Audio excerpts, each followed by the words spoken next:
everyone. Welcome to the Wine About Data podcast. And I am Danae Green, one of your hosts here for the podcast, and I am joined with my co-host. Hi, everybody. It's Amanda Lopez, president at Transform Consulting Group. And we are bringing to you another episode. And so we are kind of getting into these episodes here now, and I'm excited. I feel like I'm getting my groove. You're getting your groove? Yeah. All right. Well, one thing that we have up first is, what is our drink of choice today, Amanda? I know. I'm starting us off with a butter, which is the name. So if you drink Chardonnay, a lot of times there's kind of two camps for Chardonnays. You either in the butter camp, which is kind of like a smooth, like fruity, or there's like the oaky camp for Chardonnay. So cheers. Take a drink. Smooth. Yeah, so obviously the name gives it away because it says butter. It's one of my favorite. I love Chardonnay. It's a California Chardonnay, which also is like where they're known for. So it's nice, like light and crisp. Be great with like a cheese board or fish or just like on a summer day. I think I'm having an epiphany right now because like the oaky Chardonnays I don't think are my jam. Right. And so I don't think I've ever really crossed over to the butter version. Right.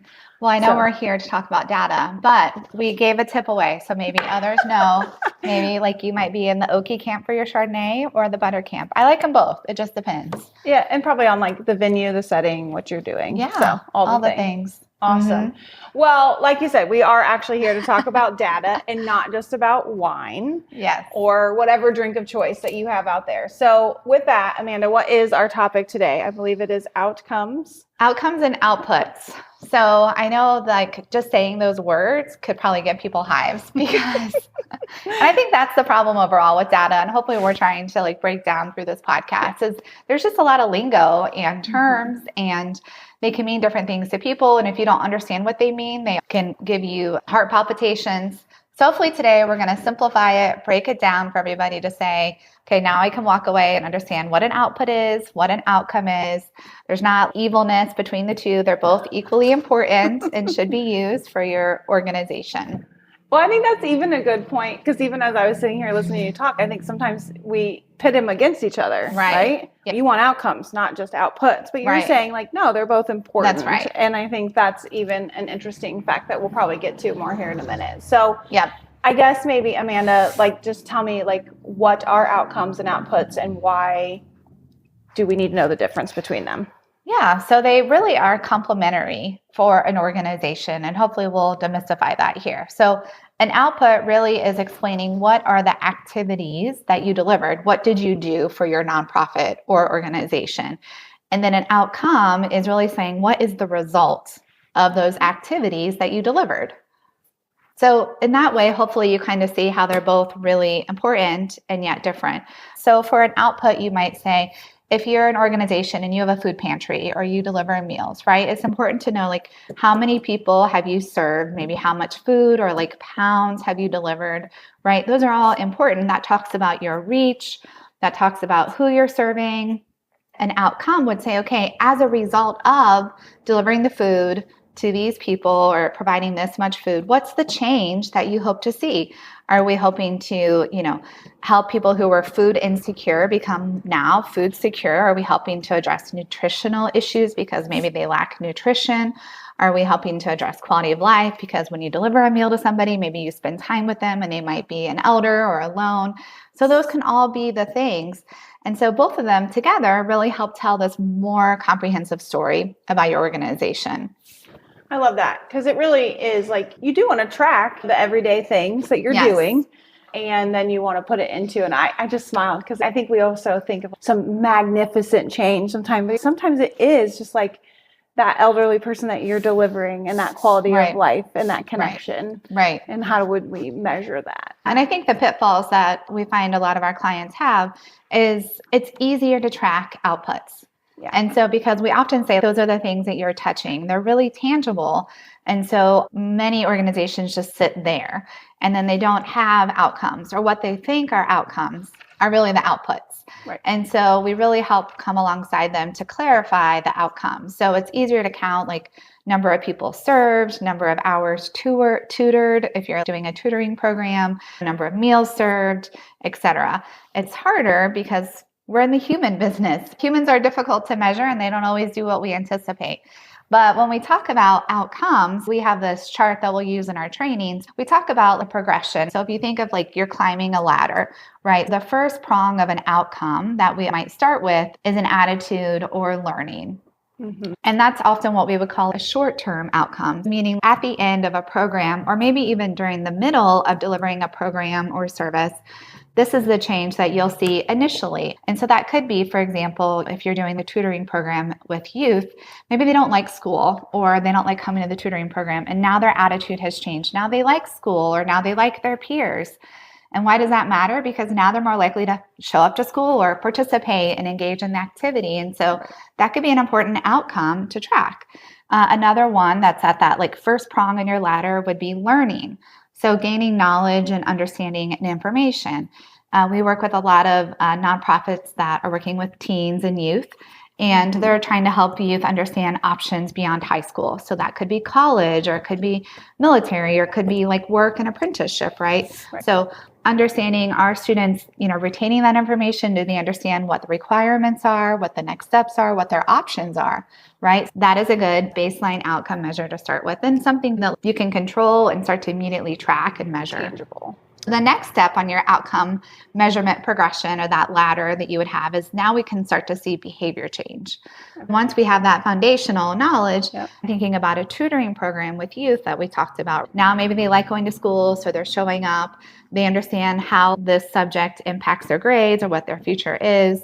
The behavior change we hope to see is improvement in grades or test scores. Like maybe they were behind on reading and now we want students to be at grade level for reading, because that's an important mile marker for students to have by third grade, for example. But there could be other behavioral changes that you want to see: grades improve, test scores, etc., related to that. With the youth who are doing things beyond high school, some of those things might be like they're going to go beyond somewhere past high school. So enrollment in college is an outcome that we want to track. Right. And then the next prong on our outcome ladder that also might be important and maybe more long-term is some of those community outcomes, right? So like, what is that big social impact that your nonprofit, your mission is having in the community that you want to have? Like closing the hunger gap, right? Like less people are hungry in the community. So if we can get enough people served and impacting in this way, then we can lead towards those outcomes. Then we can increase overall college attainments or post-secondary attainment in a community. So as I'm just listening to you and as kind of your everyday nonprofit gal, it's like, you're stuck in that output world, and then you're more moving into the outcomes. There really is layers to it. That's right. And we can't just jump to like, hey, I have a food pantry and I'm going to fix hunger in my community. Like there's this progression, and we have to figure out what those metrics are and how to layer them in. So I'm hearing time.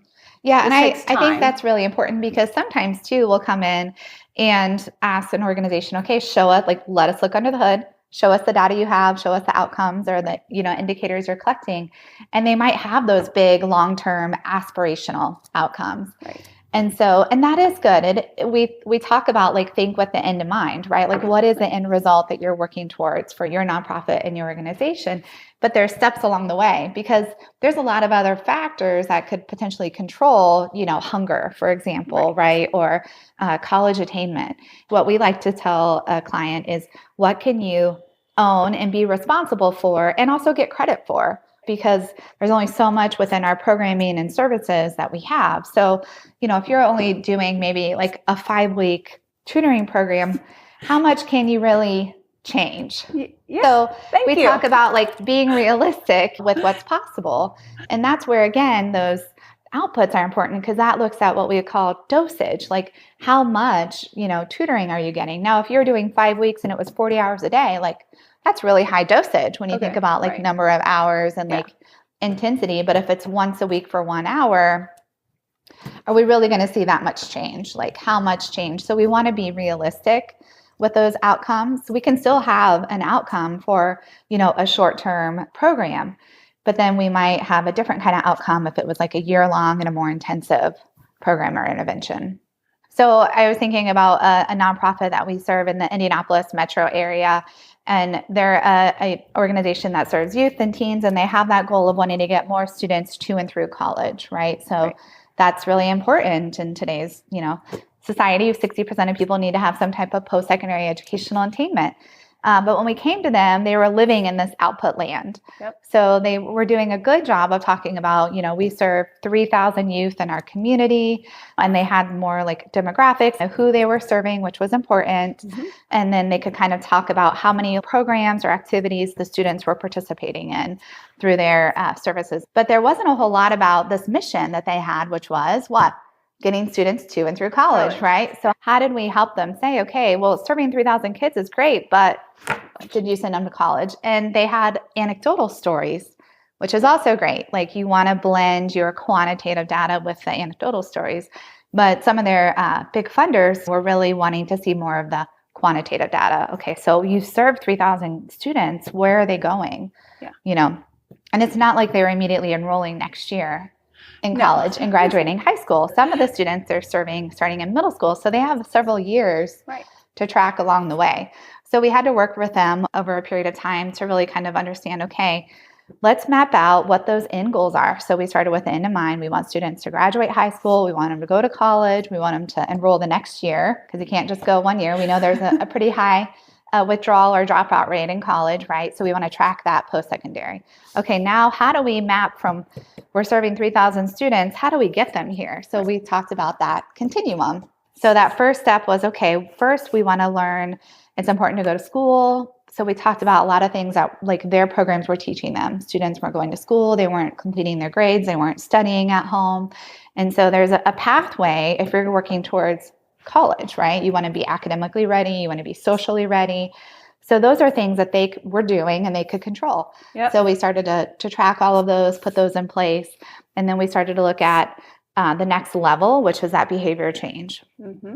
So we had to have partnerships with the schools to share data, which is a whole nother thing because sometimes the information that we want, we don't only have it, right? We have to partner with others. And that's good. Like there's procedures that you follow to, get releases from parents to collect their data, to partner with getting an MOU in place with the school to share their data. So now we had, okay, these are the activities that we're seeing that we can control and change. We're seeing the knowledge gained, the attitude change. Now we're going to look at grades, SAT scores, attendance, behavior, and we got that from the schools. And then the last prong was we were able to collect data to submit it to the National Student Clearinghouse, which gives us college attendance and college enrollment data. So now we had all three prongs of the ladder to show. Now we can show the progression.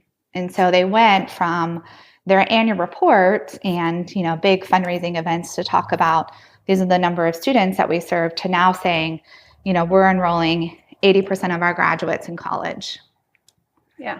And there you go. That's it. There's the nugget. That's like the mic drop, right? Like we're enrolling 80% to college and I forget what their persistence rate, but their persistence rate is higher than the county and the state average. Yeah, so they're getting more students to and through college, right? And so that's... Yeah, and I was thinking so obviously I knew the case study you were going to kind of go with here. And so I knew there was a funding element, but there's also a program improvement scenario to it as well. And I think, sometimes I think people fall into one or the other camp. Right.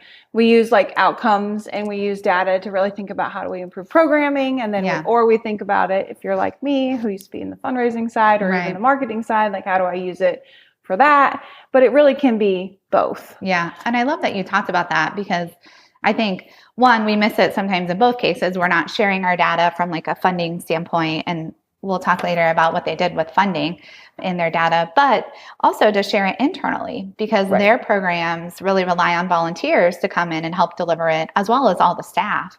And it's important for the staff and volunteers to know, here's what we're working towards. Again, those outcomes and outputs, they give you that roadmap.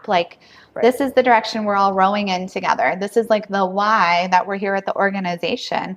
And this is why this program or this service or this activity is important. It's going to help us get closer to that end result, right? And so it provides clarity and purpose for your staff and your volunteers, but also can provide affirmation Because hopefully you're doing it well and getting it right. I think the other thing, though, that I continue to love and I've always appreciated about TCG and, coming from just the everyday nonprofit side is that data isn't here for punishment or for negativity. Yes. Let's say they weren't at that spot. Yeah. The goal isn't to make this a horrible experience. The goal is to just get better. Yeah. And to figure out what isn't working and how to, Well, yeah. And we always say, again, I love that you appreciate that or brought that up again, is data is for learning and it's for growth, right? And sometimes, it can be really used punitively, which doesn't help anybody. But they weren't getting it all right. There are a lot of things that it affirmed they're doing well. But for example, when we looked at their student enrollment and completion data, they had a high percentage of students who were attending one university and they were dropping out. Right. And so now they're able to go to that university partner who also wants students to persist and complete and say, hey, what's happening? Why are our students not persisting? What can we do differently and together? And so now they've solidified a strategic partnership on both ends. The university is doing some different things differently. This nonprofit is preparing students differently and providing some post follow-up. And so that's the beauty of data. Yeah. So the data didn't give them exactly what they wanted. No. And yet they were able to use that to truly change the experience on both parties. And it didn't have to be this horrific experience. I just always want to keep bringing that back, especially for our new folks listening in, because I think it's so important. I think we've used data more as a weapon, unfortunately, in society. Right. And I think we're trying to say that's not the goal here. I think we're just saying as a social sector and as our industry as a whole, we've got to continue to build this muscle. Yes. And we're here to help you do that. That's right. So. And I think with data and with outcomes and outputs, right, what gets measured gets done. And so the goal here is to be clear, to be specific and for people to know that. So then we can say, yes, we did it right here. Let's celebrate. Hey, we didn't hit our mark. What are we going to do differently? Because we're all here for a purpose when we're working in nonprofits, right? We want to do good for others. I love that. Well, I think that was kind of the mic drop moment of the episode. And so we can really wrap that up here. So once again, thank you for tuning in to Whine About Your Data here with TCG and learn more about us. Check out our show notes and we will catch you on the next episode. So here's to you and here's to Amanda. Cheers to everybody. Yep. Cheers.